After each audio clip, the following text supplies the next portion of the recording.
Dieu a dit, détends-toi, tout va venir à toi.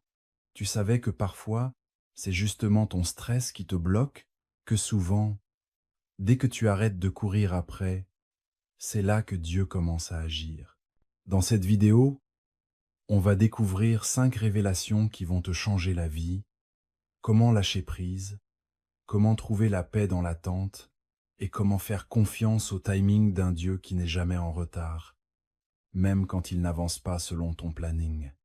Si tu as déjà ressenti de l'angoisse ou de l'inquiétude à propos de ton avenir, fatigué d'attendre des miracles ou incertain de ce que Dieu fait en coulisses, ce message est pour toi.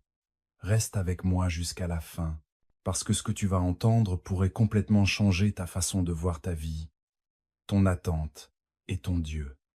On commence. Premièrement, s'inquiéter pour demain te vole ta paix d'aujourd'hui. La vie a cette drôle de manière de nous faire répéter les problèmes de demain, alors qu'on se tient dans la grâce d'aujourd'hui. On se réveille et avant même que la lumière du matin n'atteigne nos yeux, l'inquiétude est déjà là.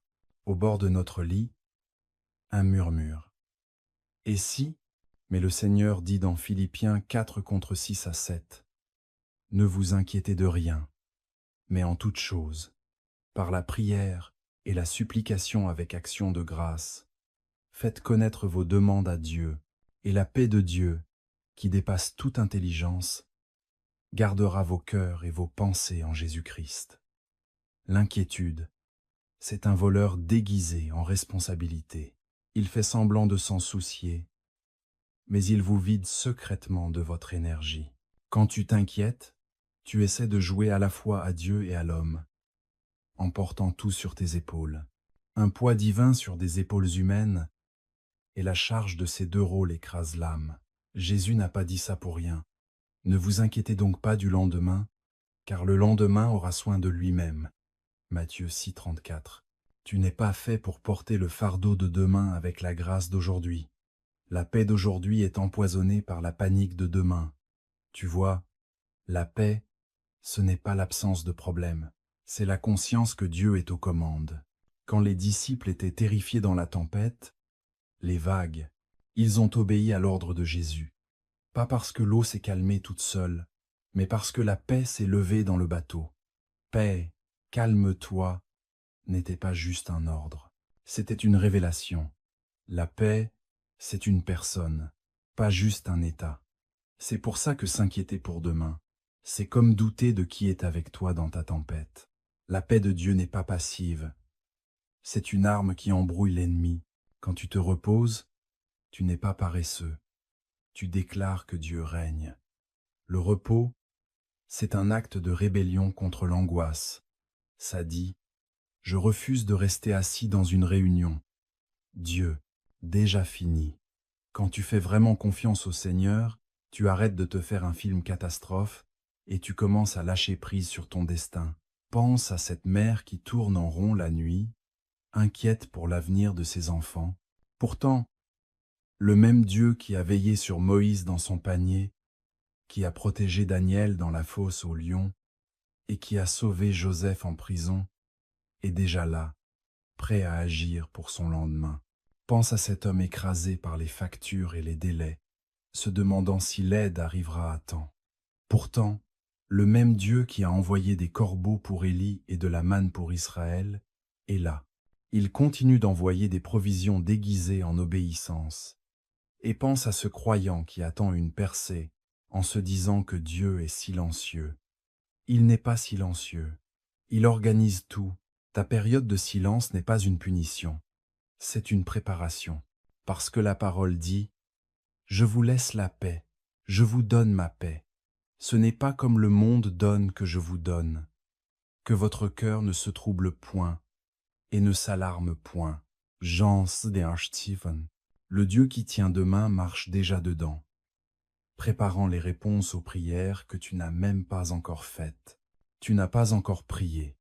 Il est en train de préparer un chemin qui accueillera tes pas dès que tu fermeras ta prochaine foulée. La paix, ce n'est pas quelque chose qu'on attend, c'est quelque chose dans lequel on marche. Et quand tu marches dans la paix, tu déstabilises carrément l'enfer. Parce que Satan ne sait plus quoi faire avec un croyant qui refuse de s'inquiéter. Alors, avant de commencer ta journée, ne commence pas avec ton téléphone, ton planning ou ta pression. Commence par ta paix. Dis à ton âme, reste tranquille. Dieu gère ça. Chaque matin où tu te réveilles est la preuve que Dieu, la miséricorde a devancé tes erreurs. Arrête de laisser l'inquiétude te voler la beauté du moment présent. Aujourd'hui, c'est le demain dont tu t'inquiétais hier. Et regarde, tu es toujours là, toujours debout, toujours en vie. C'est la preuve que la paix fonctionne. Deuxièmement, parce que l'inquiétude peut t'empêcher de faire le prochain meilleur pas. La peur, c'est comme les freins qui arrêtent le mouvement du destin. L'inquiétude paralyse le pas suivant parce qu'elle exige une clarté totale avant d'obéir. Mais Dieu n'a jamais promis une carte. Il a promis sa voie. La Bible dit dans Proverbe 3 contre 5 à 6. Confie-toi en l'Éternel de tout ton cœur. Mets tout ton cœur dedans et ne te fie pas à ta propre compréhension. Dans tout ce que tu fais, reconnais-le et il guidera tes pas. Tu ne peux pas suivre la direction divine avec la logique humaine. La foi n'a pas besoin de tout le plan en détail. Elle a juste besoin de la prochaine consigne. Beaucoup de croyants restent coincés au même endroit, non pas parce que Dieu a arrêté de parler, mais parce que l'inquiétude leur a coupé l'écoute. Dieu a dit à Abraham, « Va dans un pays que je te montrerai. » Il ne lui a pas montré tout le chemin, parce que, si tu pouvais voir tout ce qui t'attend, t'aurais pas besoin de foi. Le retard, c'est pas un refus, c'est le rythme divin. Parfois, Dieu ralentit ton chemin pas pour te frustrer, mais pour te renforcer. Parce qu'Isaïe 26 contre 3 dit, « Tu garderas dans une paix parfaite celui dont l'esprit s'appuie sur toi, car il se confie en toi. » La paix clarifie la perception. La peur embrouille le jugement. Quand ton cœur est calme, tu peux entendre clairement la direction divine. Pierre n'a pas commencé à couler quand la tempête a éclaté. Il a coulé quand il a perdu sa concentration. Ses yeux étaient rivés sur Jésus, les vagues ne pouvaient pas l'engloutir. Mais dès qu'il a regardé le vent, sa foi a commencé à chavirer. Tu coules toujours quand tu fixes ce sur quoi tu devrais marcher. L'inquiétude te pousse à remettre en question ce que la foi veut que tu conquiers. Dieu ne te montre pas tous les détails, parce qu'il veut que tu dépendes de sa direction. Il veut que tu avances non pas en voyant, mais en écoutant. Il veut que tu comprennes que son timing, c'est le langage de la confiance. Chaque retard est une invitation à approfondir.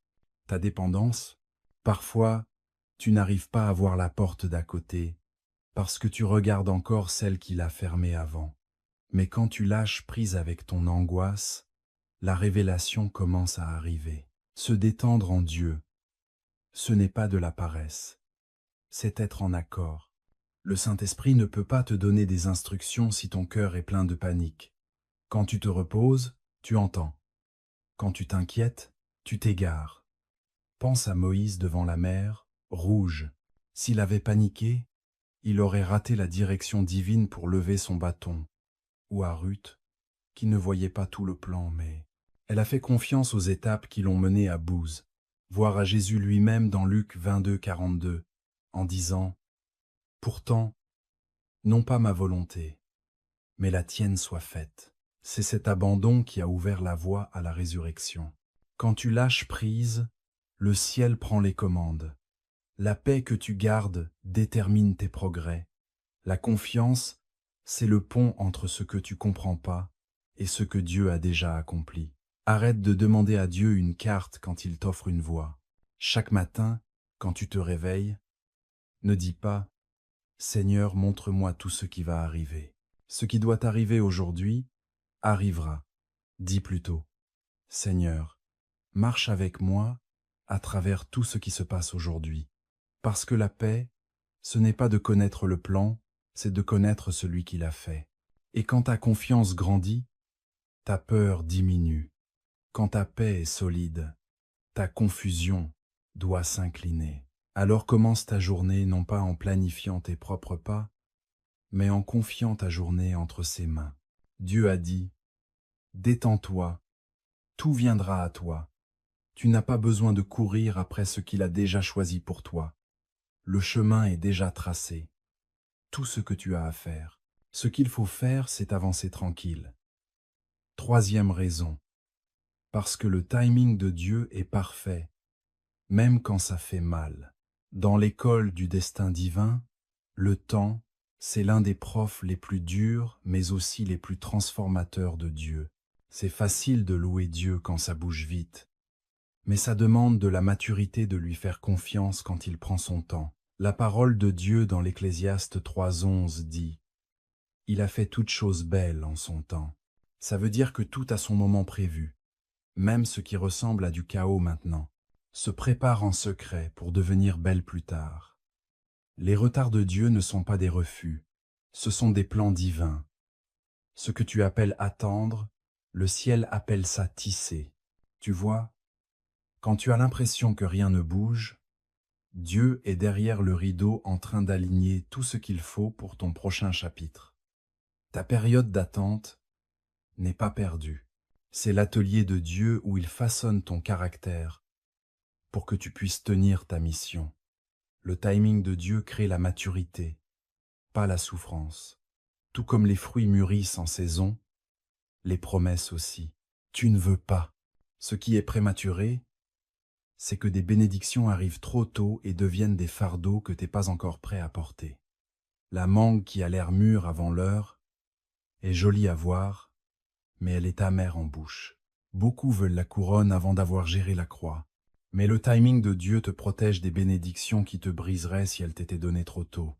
Souviens-toi d'Abraham et Sarah, deux personnes à qui on a promis un enfant, mais qui ont dû attendre des dizaines d'années avant de tenir Isaac dans leurs bras.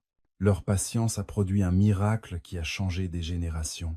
Si Dieu leur avait donné Isaac trop tôt, ils auraient pu croire que c'était leur fidélité qui l'avait fait naître. Mais en retardant, Dieu a voulu s'assurer qu'ils comprennent que c'était sa fidélité, pas la leur. C'est pour ça que l'Écriture dit dans Habacuc 2:3, « Car la vision attend un temps fixé, elle parle de la fin, elle ne mentira pas. Si elle tarde, attends-la, car elle s'accomplira, elle ne tardera pas. » Ce qui semble être un retard est en fait un détour divin fait pour te faire grandir. Parfois, Dieu retient ce que tu veux pour te montrer ce dont tu as besoin. Et souvent, ce qui ressemble à un silence divin, c'est juste Dieu qui aligne le planning du ciel avec ta situation. Dieu ne bosse pas selon ta montre. Il bosse sur ton caractère. Il retarde la promesse, pas pour te punir, mais pour te préparer. Tu vois, attendre, ce n'est pas rester passif. C'est une sorte de salle de classe où on apprend à faire confiance. Attendre affine ta manière de louer. Ça étire ta foi et fait disparaître l'impatience. Quand tu te détends dans le timing de Dieu, tu commences à piger que la bénédiction de le poids est plus lourd que la douleur du retard. David disait dans le psaume 27:14, « Attends le Seigneur, prends courage, il fortifiera ton cœur. Attends, je te dis, le Seigneur. » Quand Dieu te fait attendre, c'est qu'il te donne le poids de la gloire pour porter ce qui arrive. Pas besoin de précipiter ce que Dieu a déjà prévu. Arrête d'essayer d'accélérer ce que le ciel a mis en marche divinement. L'horloge de Dieu ne fonctionne pas comme celle des hommes. Elle avance par révélation, pas par seconde. Il n'est jamais en retard, jamais en avance, mais toujours à l'heure, parfaitement à l'heure. Ton retard, c'est une chorégraphie divine. Chaque seconde de silence, c'est une graine plantée pour une manifestation future. Dieu a dit, détends-toi, tout te parviendra. Et quand ça arrivera, tu comprendras pourquoi ça n'a pas pu venir plus tôt. Quatrième raison, parce que le contrôle appartient à Dieu, pas à toi. Il arrive un moment dans le chemin de tout croyant où Dieu va confronter l'illusion du contrôle. Le contrôle, c'est la contrefaçon de la foi. C'est croire que si tu peux gérer chaque résultat, tu peux éviter toutes les déceptions. Mais la parole de Dieu dit dans le psaume 46:10, « Arrêtez et sachez que je suis Dieu. » Être tranquille, ce n'est pas rester inactif, c'est avoir une confiance divine. Même quand tu ne vois pas sa main agir, tu peux faire confiance à son cœur. Être tranquille, ce n'est pas ne rien faire, c'est savoir que Dieu fait bien plus en coulisses que ce que tu vois en surface. Vouloir tout contrôler, c'est le voleur silencieux de la paix. Ça te fait croire que ton anxiété est utile, que tes plans peuvent surpasser ceux de Dieu. La providence. Mais quand tu veux tout contrôler, tu te retrouves à porter des fardeaux que seul Dieu peut gérer. C'est pour ça qu'il laisse certaines situations te retirer le contrôle, pour que la foi puisse enfin respirer. Dieu va te conduire à des moments comme la mer Rouge que Moïse a vécu dans Exode 13:14, quand les Israélites étaient coincés entre la mer et l'armée de Pharaon. La panique s'est installée, mais Dieu a dit à Moïse, « N'aie pas peur, reste tranquille et vois le salut du Seigneur. » Rester tranquille ne veut pas dire se rendre ou abandonner, c'est se tenir dans une attente divine. Savoir que le Dieu qui t'a amené ici a déjà ouvert un chemin à travers ce que tu crains. Le miracle ne vient pas de la panique, il vient de la posture. Quand Moïse a levé son bâton, les eaux se sont séparées. La main de la foi fait plus que les mains de la chair ne pourront jamais le faire. Dès que tu lâches prise, les miracles ont la place pour se manifester. Tu vois, Dieu ne t'a jamais demandé de contrôler, il t'a demandé d'être en position. La posture de paix invite la présence de la puissance. Plus tu essaies plus tu essaies de tout contrôler, plus tu deviens frustré parce que tu cherches à gérer ce que seul le Maître peut déplacer. Jésus l'a montré dans Luc 8:24, 2, 5. Quand la tempête menaçait de faire couler le bateau des disciples et qu'ils paniquaient, Jésus, lui, dormait, et quand ils l'ont réveillé en criant « Maître, on va périr », il a juste réprimandé le vent et demandé « Où est ta foi ?» La tempête n'était pas là pour les détruire, mais pour révéler leur dépendance.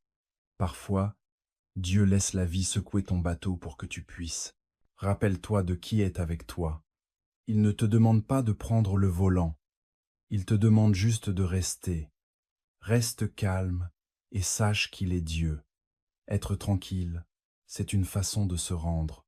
Ça veut dire, je fais plus confiance à ton timing qu'à mon stress, à ton plan qu'à ma panique. Tu peux soit porter ce poids, soit le lâcher, mais tu peux pas faire les deux en même temps. La Bible nous rappelle dans 1 Pierre 5:7, décharge sur lui tout ton souci, car il prend soin de toi.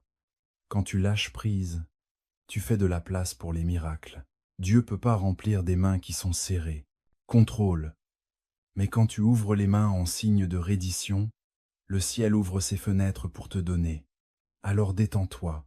Le contrôle appartient à Dieu. Ce n'est pas toi l'auteur.